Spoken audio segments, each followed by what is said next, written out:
গাধাদের দিয়ে কখনো দেশ চলে না। শুভেন্দ্র আর মোদি এর প্রমাণ।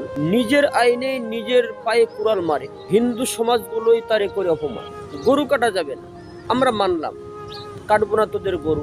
কুরবানি তো অপশন আছেই, দিব এবার ছাগল। কোটি কোটি ইন্ডিয়ান গরু বাংলাদেশে আসে, তোদের আইনে তোরাই ধরা খাইলি। শুভেন্দ্র আর মোদি, তোরা ইতিহাসের বড় পাগল। কিছুদিন আগে আইন করেছিলি, মেডিকেল আর চিকিৎসা বিজ্ঞান নিয়ে বলেছিলি কথা। আমরা বাঙালি নিয়ত করেছিলাম তোদের ইন্ডিয়াতে চিকিৎসা নিব না যথা। ডাক্তারদের চেম্বার খোলা ছিল, সেই দিনগুলোতে ছিল না কোনো রোগী। মিডিয়াতে গোটা বিশ্ব দেখেছে এর যে কতটা ক্ষতি, তোরাও ভুক্তভোগী। তোরা বারবার ভুল করবি আর আমরা মেনে নিব, এরকম বাঙালি আমরা না। তোদের আইনে তোদের দেশ অচল। এখন তোরা মুসলমানদের পা ধরে ক্ষমা চাইবি, তার আগে আমরা তোদের মাফ করব না।